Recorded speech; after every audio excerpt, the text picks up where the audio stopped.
ક્યારેય જોયું કે ભગવાનનો ભક્ત હોય એનું ખેતર અને ભગવાનનો ભક્ત ન હોય એનું બેનું ખેતર એક શેઢે હોય તો ભગવાનના ભક્તના ખેતરમાં વરસાદ થયો અને એના ભક્તના નથી, જે નાસ્તિક છે એના ખેતરમાં વરસાદ ન થયો? આવું જોયું ક્યારે?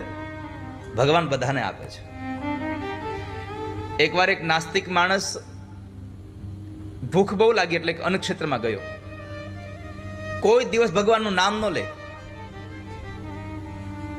અન્ન ક્ષેત્રમાં જઈને કીધું કે મને ભૂખ લાગી છે, ભોજન આપશો? એટલે અન્ન ક્ષેત્રમાં એ મંદિરના પૂજારી કીધું, અરે અરે બેસો બેસો, આ તો અન્ન ક્ષેત્ર છે, ભોજન તો મળે જ ને. આસન આપ્યું, બેસાડ્યા, તમારી થાળી તૈયાર કરી દઈ હો ને. પૂજારીજી અંદર ગયા, ગૌમુખીની માળા લઈ આવ્યા. તમારી થાળી તૈયાર થાય ને ત્યાં સુધી આ લ્યો માળા ફેરવો. નાસ્તિક માણસ કહે છે હું જમવા આવ્યો છું, માળા ફેરવવા નહીં અહીંયા. પૂજારી કહે છે પણ થાળી તૈયાર થાય ત્યાં સુધી તો માળા ફેરવો. ના, અમારા આશ્રમનો નિયમ છે કે જે માળા ફેરવે એને જમવા દઈએ. તો નાસ્તિક કહે છે કે હું માળા નહીં ફેરવું, જમવા નહીં દો. તો કે અમારો નિયમ નહીં તૂટે. માણસ ભૂખો વયો ગયો પણ માળા ન ફેરવી, એમને વયો ગયો. હવે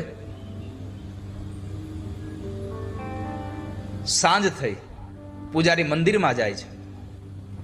ભગવાનની મૂર્તિનું તેજ ઘટી ગયેલું હતું. એટલે પૂજારી પ્રાર્થના કઈ કીધું, પ્રભુ કેમ આજે તમારું મૂર્તિનું તેજ ઘટી ગયું?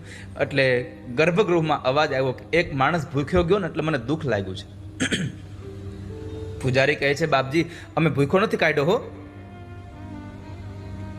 એ તો અહીંયા જમવા આપતા જ હતા પણ તમારું નામ લેવાનું કીધું તો એને નામ ન લીધું. હવે તમારું નામ ન લે તો એને જમવા ન મળ્યું. ભગવાને પૂછ્યું કે મારું નામ ન લીધું તમે જમવા ન આપ્યું? ના, તમારું નામ ન લઈને જમવા કેમ દેવાય? તમારી પાસે કેટલા ટાઈમ માટે જમવા આવ્યો તો? એક ટક માટે.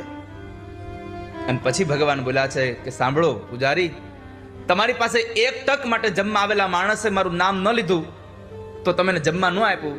પણ યાદ રાખો, આજે 45 વર્ષથી એને મારું નામ નથી લીધું પણ 3 ટાઈમ જમાડ્યો છે મેં એને. 45 વર્ષથી મેં એને જમાડ્યો છે. ધીરજ ધરતું અરે અધીરા, ઈશ્વર પૂરે અન્ન જો. આ સંસારમાં કોઈ કોઈને જીવાડતું નથી, કોઈ કોઈને મારતું નથી. સૌને પરમાત્મા બધું કરી રહ્યા છે પણ નિમિત્ત માત્ર આપણને બનાવે છે. અને જ્યાં પણ જગ્યાએ પરમાત્મા નિમિત્ત બનાવે એનો અહંકાર લેશ માત્ર જગતમાં ન લેશો. જેણે જેણે માત્ર પોતાના જીવનમાં અહંકાર લીધો છે એ માણસ અધોગતિને પામ્યો છે.